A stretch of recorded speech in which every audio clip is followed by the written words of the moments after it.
All right, Shalom. First and foremost, I'm going to give all praises, honor, and glory unto Yahweh, Bahasham, Yahweh Shai, Bahasham Rakakwadash, Rakatham. Double honors to the apostles and the elders of Great Millstone, the Ruel, and a salute and a Shalom to all the Akim that are out to labor, pushing this truth in all sincerity and in truth. Listening and watching the Elder Yashawamba's lesson he put up 16 hours ago, titled The Fall of Rome, History Repeats Itself. And he's going into the Choenix in Revelation chapter 6, verse 6. All right, and this is the ancient manner and custom of that. Revelation 6 is 6. A measure of wheat for a penny. 3 measures of barley for a penny.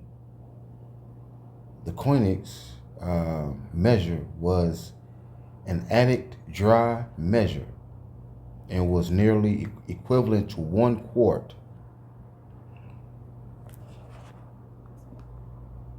Right, was equivalent to 1 quart English. Its measurement was usually daily allowance for a soldier or slave. Right? Now, let's play this. Was basically the Roman for a penny. Now, when you look up this word penny, right, because when you read this is speaking of something in the future because Rome will be revived. Okay, this word penny doesn't really mean a penny. It goes to denarion, which was basically the Roman, monetary system back then, containing 10. All right, and when you go to it, it says it would seem that a denarius then was the ordinary pay for a day's wage. So basically, it's going to take. All right, because I went to Chat GPT. The Choenix was an ancient Greek unit of dry volume, most commonly associated with grain rations. Key facts: approximate size about 1 liter, roughly 1.8 U.S. quarts, though it varied by region and period. Usage: primarily used to measure wheat, barley, and other grains. Daily ration, often described as the amount of grain needed to feed 1 adult a day. See? Historical context. In classical Athens, a choenix of wheat was considered a basic daily ration for a citizen or a soldier. It appears in economic and moral discussions about scarcity, justice, and survival. It's the same thing, and it's the same thing here though, man. It's the same thing here. See? Because it says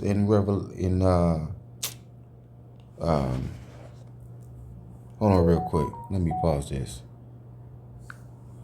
All right, this is Ecclesiastes 1 and 9.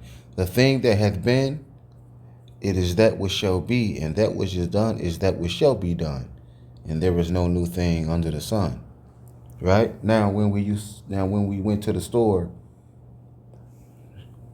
in the past, right, we would be able to, right, we would have more than enough food. Right? We would get more bang for our buck. Right? And the food will last a lot longer. But now you go to the grocery store, you're only able to get 3 things. Right? And you'll end up spending like $80 to $150, man.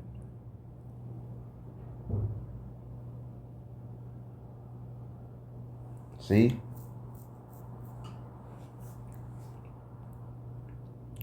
Let's keep on going. Uh,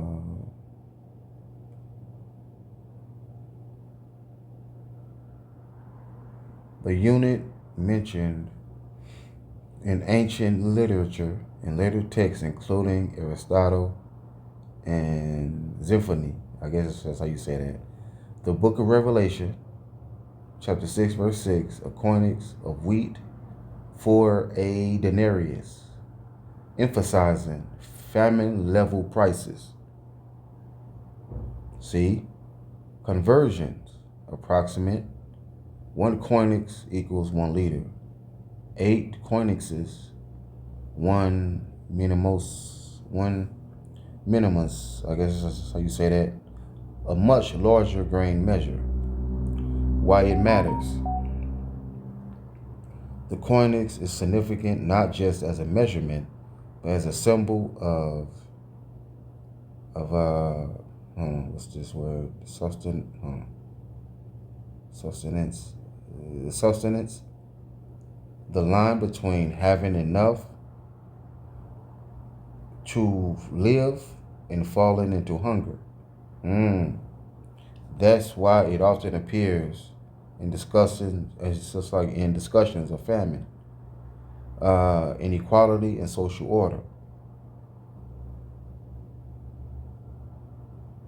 See, it says if you want, I can explain how the Choenix compares to Roman measures. Its role in biblical and economic symbolism, what a Choenix of grain looked like in daily life.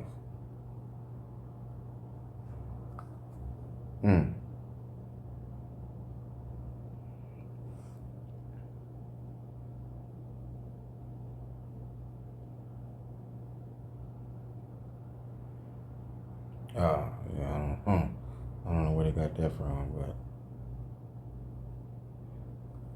all right, man.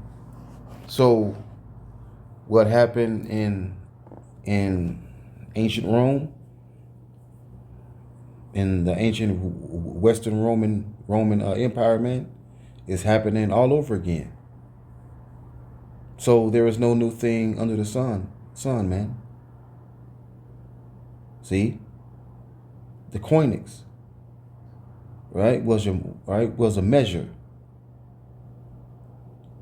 So you will only be able to have just enough. A day's wage to get only so much food that's moderate. When you go to this word barley or measure,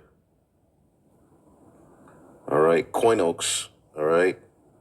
It says, or as much as would support a man of a moderate appetite. So it's going to take, all right, so much money to get a little amount of food, and that's basically what we're. See, and I said that, man. Because when you go to the grocery store now, and let's just say you get the same things you always get, right? You can only get a little. You can only get a little bit, but you will have to pay more in order to get it. See? Living in. It's taking more money to get less food. Okay, we're looking at inflation. You go to the grocery store, and pretty much, all right, the amount of money that you're spending back in the day, you would have, all right, 4 refrigerators worth of food. You see what I'm saying? So it's taking more money to get less product. This is an aspect of inflation. So we are seeing the fall of Rome, man. We are seeing the fall of the Roman Empire all over again, man. Because America is Rome. Right? The deadly wound that was healed. This is the deadly wound that was healed, man. And it's falling the way, all right, man, and it's falling the same way the Western ancient Roman Empire fell. Man, the same way. There's Jake, man. There's nothing new under the sun, man. Been back in ancient Rome, shrinkflation. Century, that same measure of wheat cost 120,000 drachmas. Savings were wiped out. If you'd saved good silver coins your whole life, the government's new junk coins made your nest egg worthless. The middle class was evaporated. To combat this, emperors tried even more desperate measures. Emperor Diocletian issued the Edict on Maximum Prices in the year 301 AD. He basically made it illegal to raise prices under penalty of death. It failed miserably. Merchants simply stopped selling goods, or they moved their activities to the black market. Middle class was gone. Same thing here. Shortages spread across the empire. People were starving in the streets because the economic system had completely broken down. The soldiers on the frontiers, realizing they were being paid in worthless metal, began to mutiny. They abandoned their posts. They cared more about survival than defending a capital city that was robbing them. And this is the... You see that many of the patriots are, complaining. People are down and out, poor.